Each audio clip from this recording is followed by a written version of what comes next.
TV. We are here live at Eastern Nigeria Medical Center for the burial of our own brother Chikezie Mbah Igbojah Chikezie Mbah.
His soul continues to rest in perfect peace.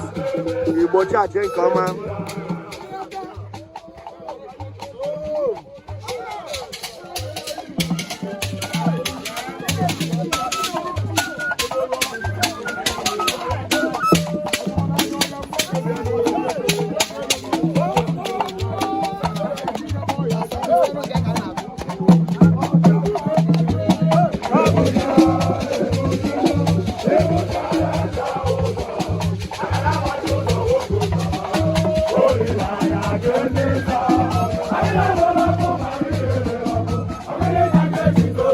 Igbojah Chikezie Mbah, Eastern Nigeria Medical Center, Kainoketa, and I say, can you see the life update?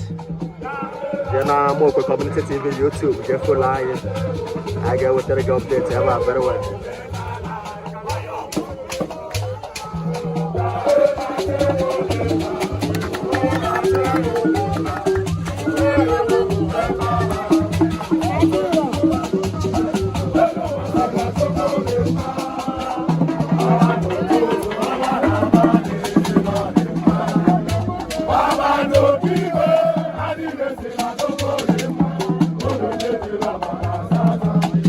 His soul continues to rest in perfect peace. It's not easy.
Share this video, let others see what is happening here at Eastern Nigeria Medical Center, live and direct.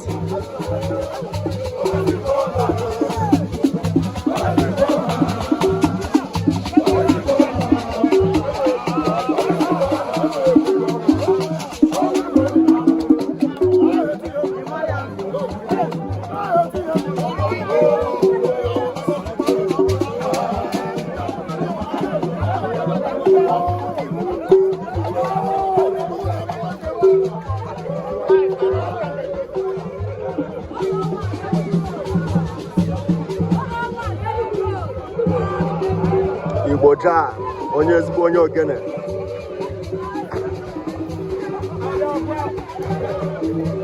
Ezigbo onye Ogene.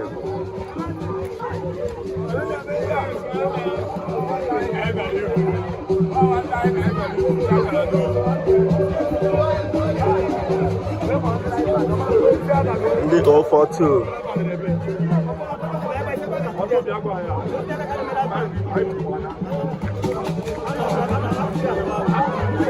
May his soul continue to rest in perfect peace. Amen. I na-ekene unu maka isonyere Amaokwe TV na-eshekwe vidiyo ka ndị ọzọ na-afịa. Commanders Band. Daalụ. Commanders Band nọ live. Ụlaga onye egwu.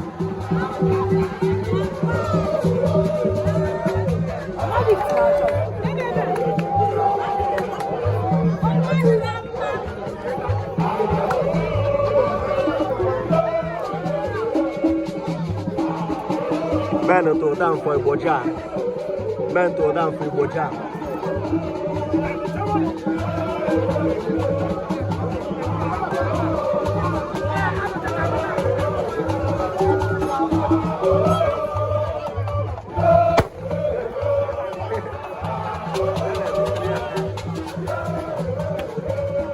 Men to down for Igbojah live. Adam Mwaka. Boys Enugu 042. Number 1 Ogene guy.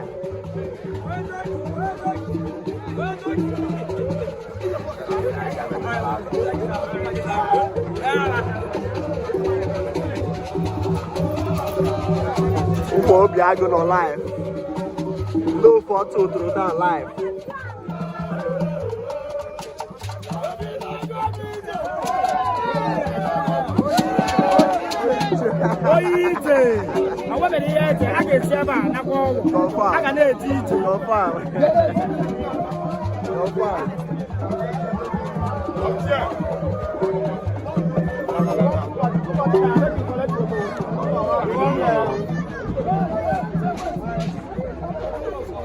Make sure you share this video, like and comment. We are going to give you the live update. Go to our YouTube, Amaokwe Community TV YouTube, and click subscribe and the notification button so I will always get the notification of this very I get blows here from Eba, Gabana Beer, na Onye Street. The Chaba, Iburia Karaoke, Enya, Yenegman today. And I see Gaga Bobuna, the member representing Enugu North and South Federal Constituency. Whoever life, I support in hand and making solidarity.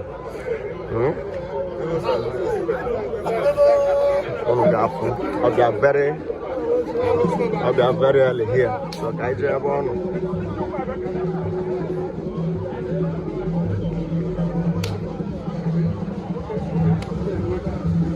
For the member representing Enugu North and South Federal Constituency, Honorable Chima Ato, is here. Honorable Biko, can you hear why Maka Ihane member Tata?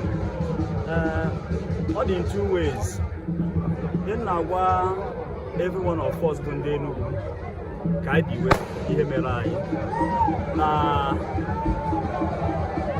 Lobro, or to be a madi henine, Ihemere Mego.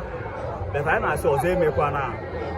And Dobra boy police who will hear you have on the army, they should trade with caution. A mother or immortal people is one of the things here more to protect life and property, not to destroy life and properties of the people. One day, Ndibialeba, you quite one night. I gave me and don't know. I am a maybe here. Yes, you know why. That operon you why I broke I maybe here. Oh, Kaikosi. Yes. And then when they look at you, honor our brother, a fallen hero. We promoted the cultures and traditions of Igbo land. And I say, how could see K? No worry for them. And here can again. And Alomaki swear Amaokwe TV. There we the Enugu Zukeme. 042 Zurikeme in Abata in a share video. Name Candos on a fair. Guys, carry, Ben carry, Ogene carry. Is a solidarity to Igbojah. Number 1, Ogene Enugu. ọ na-akpọ na Ogene adịrọ mma daalụ nụ anyị na-asị gị na-enweta vidiyo a na-eshare the link amara gaa na YouTube maka ebe a ga-emekebe most of our life make sure nọ na YouTube ka ị nọ ka a ga-eswitch to our YouTube Ogene Community TV ebe ahụ click subscribe click notification button ọ ka bụ onye nke gị onye ahịla Chukwuebuka na-ewetara unu ozi a ga-eburu ozi ya very soon ebere n'ozi a wee pụwa anyị na-ekwu na update ka otu wee na-aga asụ daalụ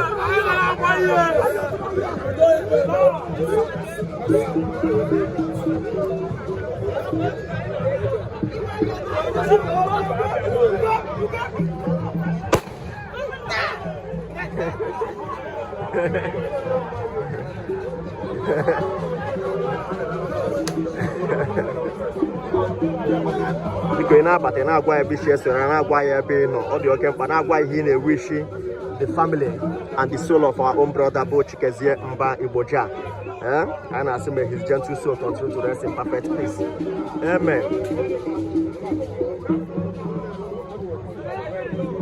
A ka ga-abatakwa live ebutere n'ozi akịta na ya abanye live a na-eji egbe otu maka ebute ozi ebutere nne ya